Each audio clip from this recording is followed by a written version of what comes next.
Welcome to my channel. Let me ask you something. Have you been studying English for years, but still can't speak fluently? You're not alone. Most learners make the same mistake. But one day, I discovered a simple trick. No grammar books, no long vocabulary lists, just one thing, and my fluency exploded. Comment: I want this trick if you're tired of studying and want real English fluency.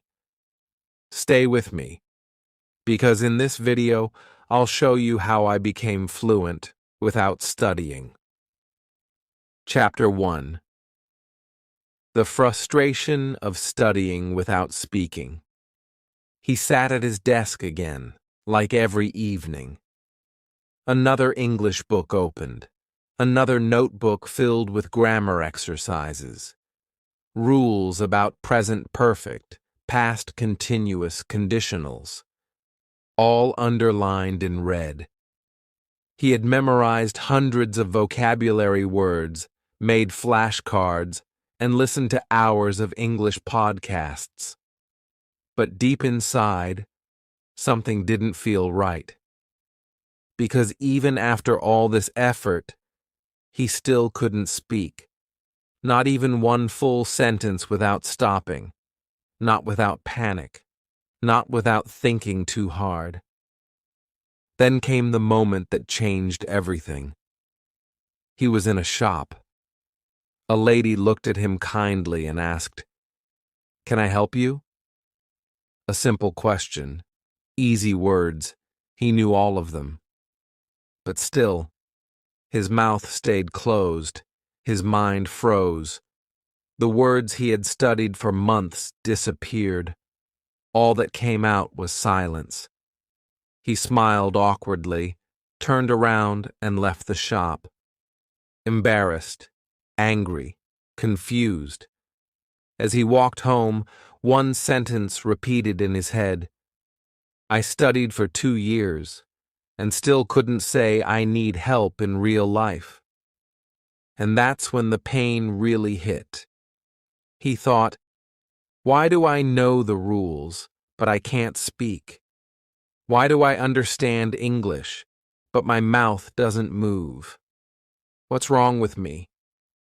The truth is, nothing was wrong with him.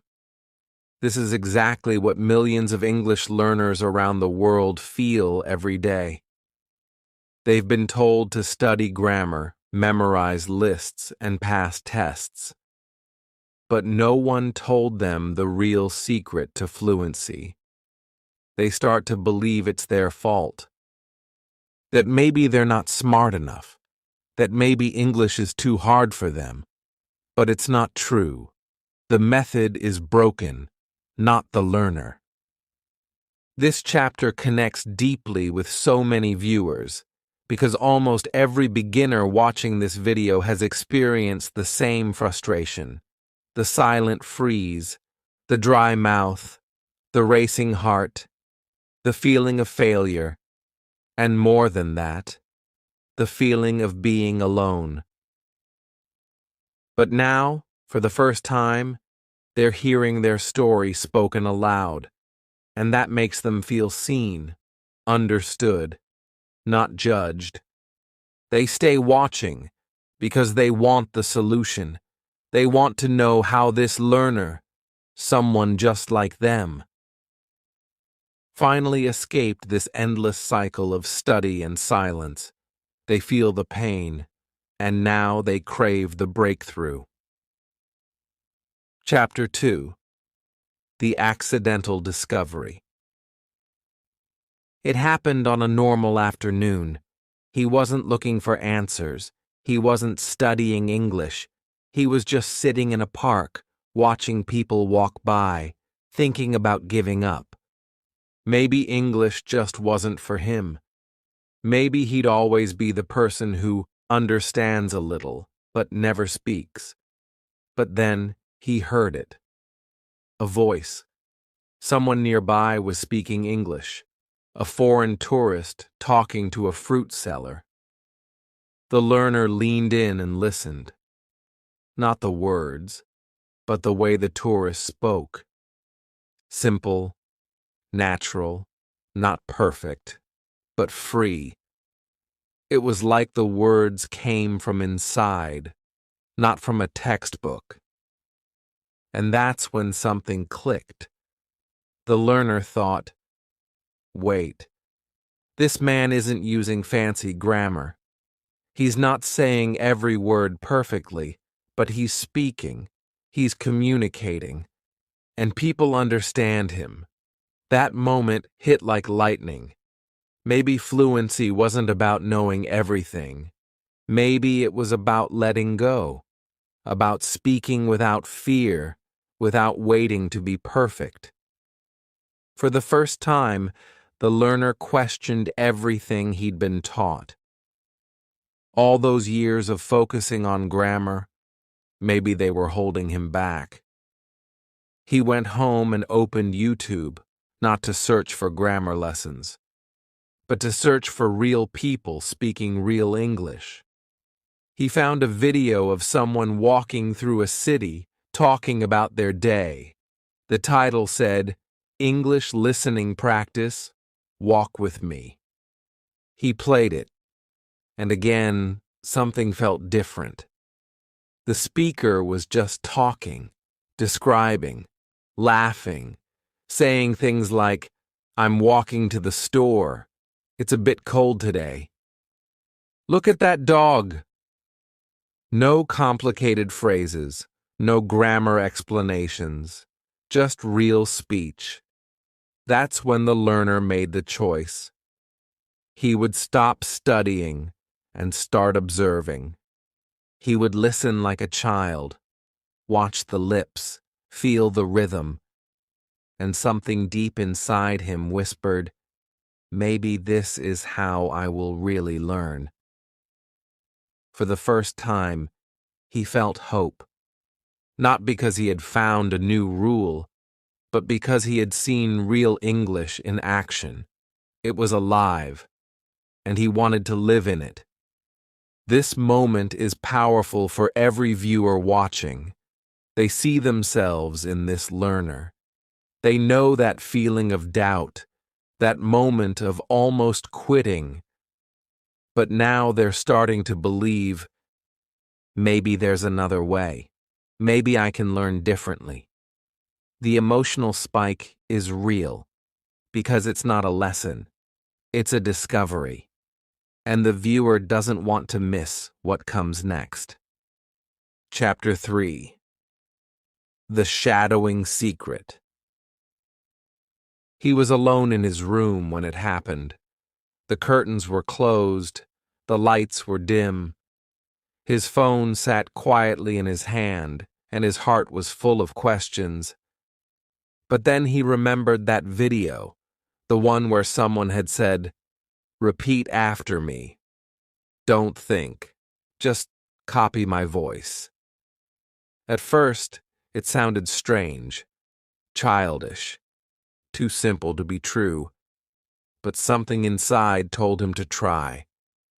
So he opened the video again. He wore his earphones. He listened, and this time, he didn't just watch. He spoke. The speaker in the video said, "I'm going to the market." He repeated, "I'm going to the market." The speaker said, "It's a sunny day." He echoed, "It's a sunny day." He didn't pause to understand the grammar. He didn't stop to translate. He just repeated, like a shadow, like an actor learning lines, like a baby copying its parents. At first, he felt awkward. He laughed at himself. His voice sounded strange. He made mistakes. But still, he kept going. One sentence, then another. And then something unbelievable happened.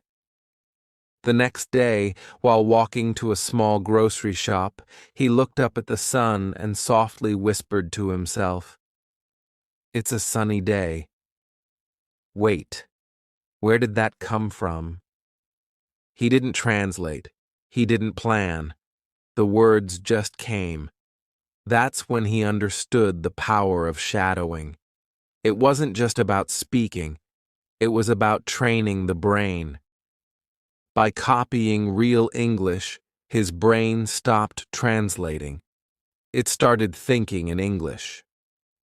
Slowly, sentence by sentence, the gap between his thoughts and his speech began to disappear. He wasn't memorizing. He was becoming fluent. He repeated the shadowing exercise again that night, but this time with a smile. He began to choose short, simple videos with native speakers. He paused. He replayed. He matched the tone, the pause, the rhythm. His voice became stronger. His confidence grew. He was not just a student anymore. He was a speaker. And the most powerful part, he didn't study any rules, not even one. No verb charts, no grammar guides, just repetition. Pure, fearless repetition. Like a child, like a song stuck in your head. And slowly, English started to live inside him. Viewers watching this feel something new, possibility. They realize they don't need perfect understanding to speak. They don't need permission. All they need is a voice, and a few minutes each day. When the learner says his first full sentence, naturally, fluently, without effort, and the viewer whispers, "I want that." Chapter 4. From Listener to Speaker in 7 days. The first day was strange. The second day was hard. But by the third day, something had started to change. He had made a promise to himself. Just 10 minutes of shadowing every morning. No excuses, no skipping. He would not worry about understanding every word. He would not pause to think. He would just listen and repeat. That's all, like a voice echoing through a hallway. And so he began. On day 1, his tongue stumbled. He paused often. His voice was soft, unsure. But he finished the 10 minutes. He repeated sentences like, "I'm making breakfast. Let's go for a walk, and what time is it?" He didn't study them. He just said them, again and again. On day 2, the same sentences came back. But this time they felt easier, smoother. His mouth moved faster. The pauses were shorter. His brain didn't scream with translation. It started to feel the language. By day 3, something magical happened. He walked to the mirror, looked into his eyes, and said, "I'm tired today, but let's keep going." He hadn't planned that sentence. It just came out, from nowhere, from inside. That's when he realized, I'm not just listening anymore. I'm speaking. I'm becoming the voice I've been copying. Day 4, day 5. He kept going. Same time, same routine. The sentences grew longer. His voice became stronger. He even began to use some expressions from the videos in real conversations. Once, while talking to a shopkeeper, he said, "I'm just looking around, thank you." The words slipped out easily. The shopkeeper nodded, smiled. That small success felt bigger than any grammar test he had ever passed. By day 7, he was no longer just practicing English. He was living it. The morning shadowing became his favorite time of day, a ritual, a habit, like brushing teeth, like drinking tea. It didn't feel like study. It felt like connection. The sound of English started to feel like home, like his own voice. And here's what he learned. Fluency is not about knowing.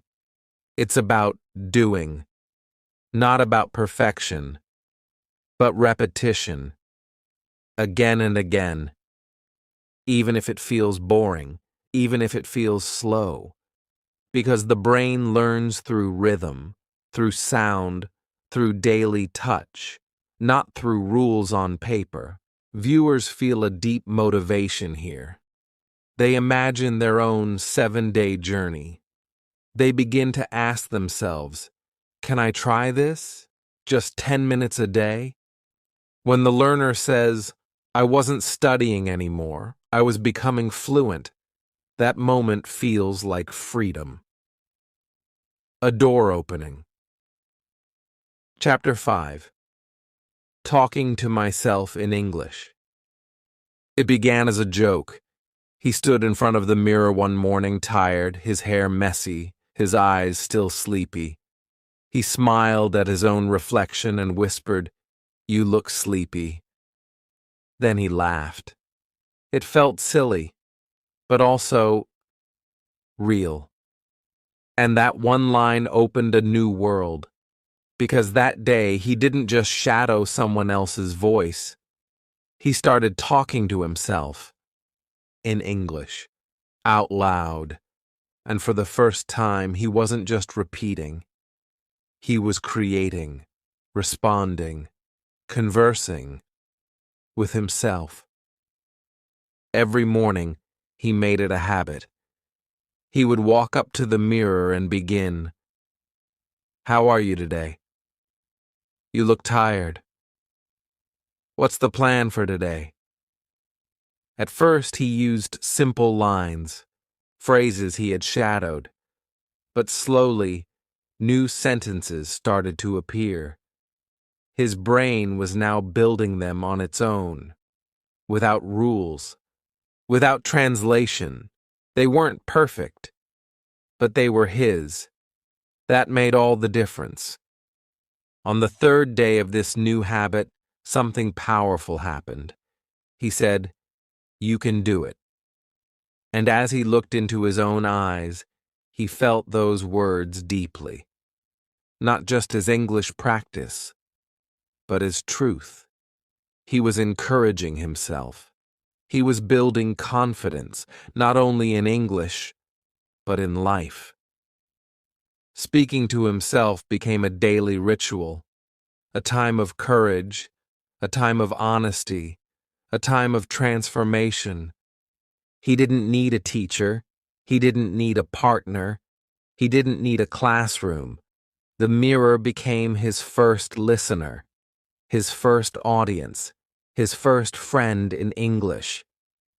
And through this strange, personal conversation, he began to discover fluency in a new way, not through rules, but through connection, not through pressure, but through reflection.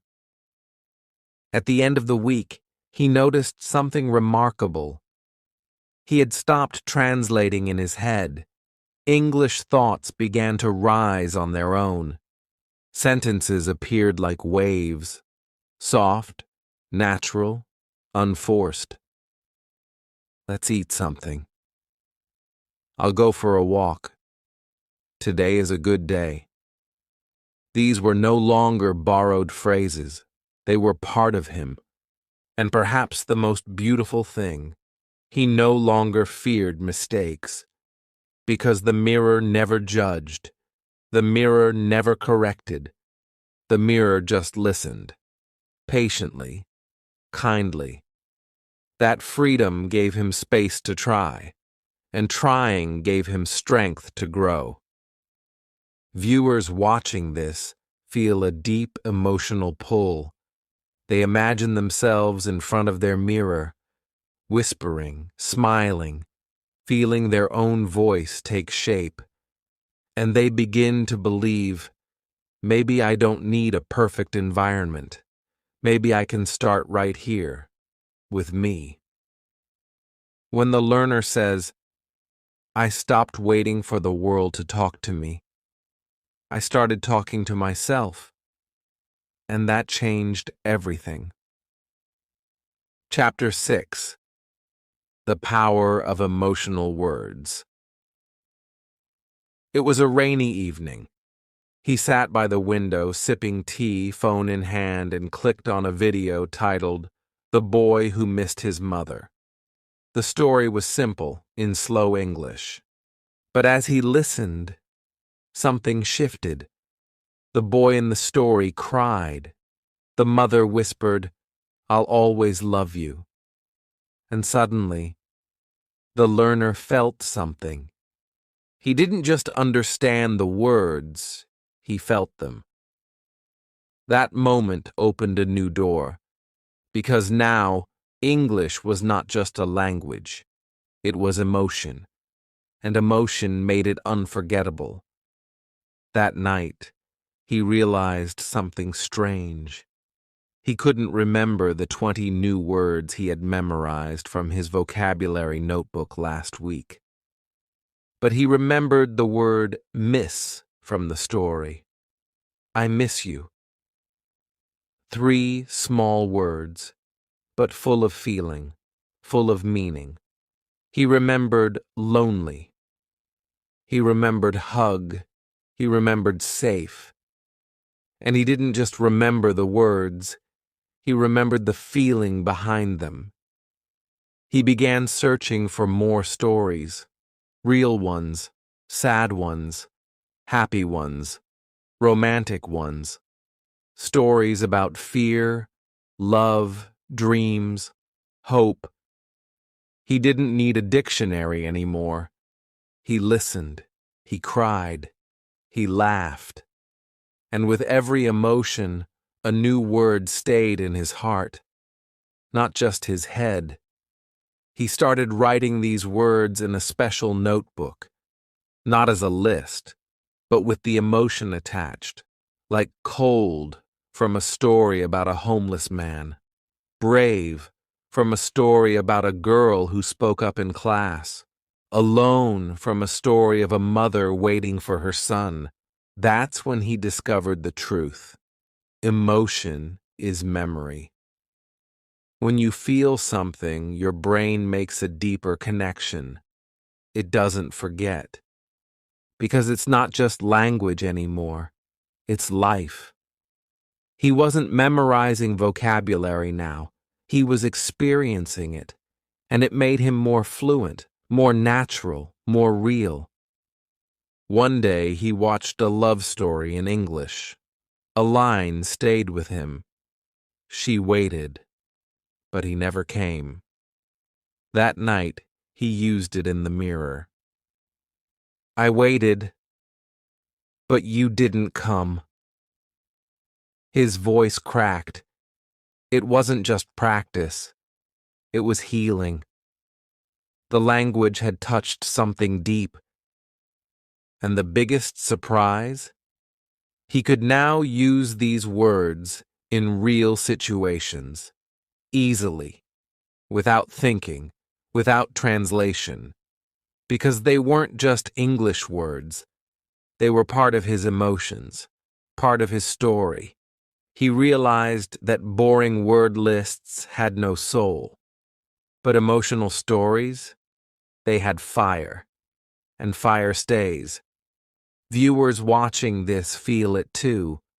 They remember their own favorite stories, the ones that moved them, the ones they never forgot, and now they understand why.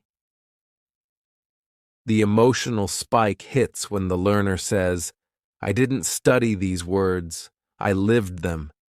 That line becomes a turning point, a new way to remember English, a new way to feel connected. Chapter 7: No rules, just repetition. By now, he had given up the old way. No more grammar books. No more sitting at a desk trying to understand why the past perfect is used in one sentence and not the other. He no longer cared about getting the rules right. What he cared about now was rhythm, repetition, real words, real feelings, real use. Every morning, he shadowed a video. Every evening, he talked to himself in the mirror. And in between, he repeated sentences in his head. On the street, in the kitchen, while walking to the shop. It wasn't studying, it was living with English. He didn't say, I must remember this grammar point. He said, I'll just say it again. The same line, 5 times, 10 times. What time is it? How was your day? Can I help you? These became his daily food, not theory, just practical speech. He repeated because it felt natural, because it felt good, and slowly, the fear disappeared. The hesitation faded. He no longer worried about being correct. He only cared about being clear, being confident, being heard. He remembered a time when he had tried to learn conditionals. If I had known, I would have gone. And he felt lost. But now, he didn't learn the rule. He just remembered a sentence from a story. If I had seen her, I would have stopped her. He didn't analyze it. He just repeated it. Again and again. Until one day, he used it in real life. And it felt right. It came out like breathing. He learned a new word. He used it 10 times that day. He heard a new phrase. He spoke it into the mirror. He didn't care if it sounded strange. He didn't care if someone laughed. Because now he had discovered the real trick. Fluency isn't about knowing more. It's about using what you already know, again and again. One day a friend asked, "How did you improve so fast?" He smiled and replied, "I didn't study. I just repeated." That answer confused many people, but for him, it was the truth. Repetition changed his life. It made English automatic, like a song stuck in your head, like a rhythm you can't forget. And it didn't take years. It just took consistency, small actions, every day. And most of all, it took courage. The courage to let go of perfection, to be okay with mistakes, to love the process, not just the progress. Because when you stop trying to be perfect, you start becoming fluent. For viewers, this chapter is both a relief and a revelation. They've been carrying the heavy weight of grammar for too long, but now they hear, you don't need to understand everything. You just need to say it, again and again. The emotional spike happens when the learner says, "My fluency didn't come from rules, it came from rhythm." That line stays in their mind. It becomes a mantra. Chapter 8. Real English in Real Life. He never imagined that buying bananas could feel like a victory.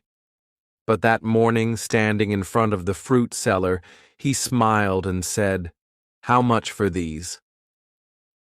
The words came without fear. Simple, director, natural. The seller answered, and he understood. Not every word, but enough. He paid, said thank you, and walked away with a bag of fruit and a heart full of pride. Because for the first time, he had used English in the real world. Not in a classroom, not in his mirror, in life, and it worked. That small conversation gave him something grammar books never did: confidence. He wasn't fluent like a native speaker. He wasn't perfect, but he didn't need to be. He had crossed the line between learner and speaker. He had entered a new world, the world of real English. From that day on, he looked for small chances to use English, ordering tea, asking for directions, saying good morning to a foreign visitor. These tiny moments became gold. They built him up, one sentence at a time, and something else changed too. He stopped being afraid of people. Before, he worried, what if they laugh at my English? What if I make a mistake? But now he knew, people don't care about perfect grammar. They care about connection. They smile when you try. They help when you're stuck. The world became his classroom. The city became his teacher. One day, he met a tourist looking for a hotel. The man asked, "Do you speak English?" For a second, the old fear returned, but then he nodded and said, "A little. I can help." And he did. He explained directions using simple words, gestures, and confidence. The tourist thanked him, and that one sentence, "I can help," echoed in his mind all night, because it wasn't just a sentence. It was proof. He had grown. He started carrying a small notebook. But not for studying. It was for real-life English. Words he used, sentences he heard, things he wanted to say. He would note them down and shadow them later. Not because he had to, but because it felt real. Alive. His English was no longer something he practiced. It was something he lived. This chapter deeply touches the viewer's dreams. They want this too. To speak to someone, to ask for help, to travel without fear. And now, they believe it's possible. They realize they don't need to move to an English-speaking country to practice. They can start where they are, at a market, in a shop, at a bus stop. The spike moment arrives when the learner says, "I used English to help someone, and it made me feel proud." That's what every learner wants, not just to speak, but to feel good while speaking. Chapter 9. You don't need to study. You need to speak. He looked back at his journey, the grammar books, the vocabulary lists, the hours spent translating every word in his mind. And then he looked at where he was now, speaking in real situations, shadowing with joy, thinking in English without even trying.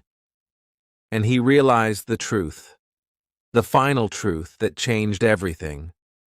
Fluency doesn't come from studying. It comes from speaking. He had wasted years trying to be perfect. He used to think, "I'll speak when I'm ready." But now he understood. Speaking makes you ready. The more you speak, the more your brain opens up. The more your mouth gets used to the rhythm, the more natural it feels. He remembered the fear he used to feel, the pressure, the shame. All of it melted away the moment he stopped focusing on being correct and started focusing on being clear. Now, English was no longer a subject. It was a tool, a friend, a bridge. He used it every day, not just to learn, but to live. And here's what shocked him most. He was speaking better now, without studying, than he ever did when he was stuck in grammar rules. Why? Because speaking is practice. And practice makes fluency. Not theory, not perfection. Just daily, emotional, fearless use. He no longer said, "I'm learning English." He said, "I speak English." Even if it wasn't perfect, even if it was simple, because the words were real, alive, his. He wanted every learner watching this to understand what took him years to discover. You don't need to study more. You need to speak more. You don't need to be perfect. You need to be present. You don't need to remember rules. You need to repeat real sentences. Fluency is not in the book. It's in your voice. Use it. He ended the journey with a challenge. Not a grammar test. Not a vocabulary quiz. A speaking challenge. Talk to yourself for 5 minutes a day. Mirror talk, shadowing, doesn't matter. Just speak. Every day. For 7 days. And see what happens. That was the trick. That was the method. That was the truth that finally made him free. The emotional peak here is powerful. The viewer feels it. They've been stuck too long, studying too long. Now they understand. It's time to speak. Not tomorrow. Not when they feel ready. Now, thank you for watching. If this video helped you, if it gave you even one moment of hope, then it's time to act. Don't go back to memorizing rules. Instead, pick one sentence and say it out loud right now. Subscribe to this channel because we don't just study English, we speak it. Like this video and comment below. Will you take the 7-day speaking challenge? Let's change the way we learn English together.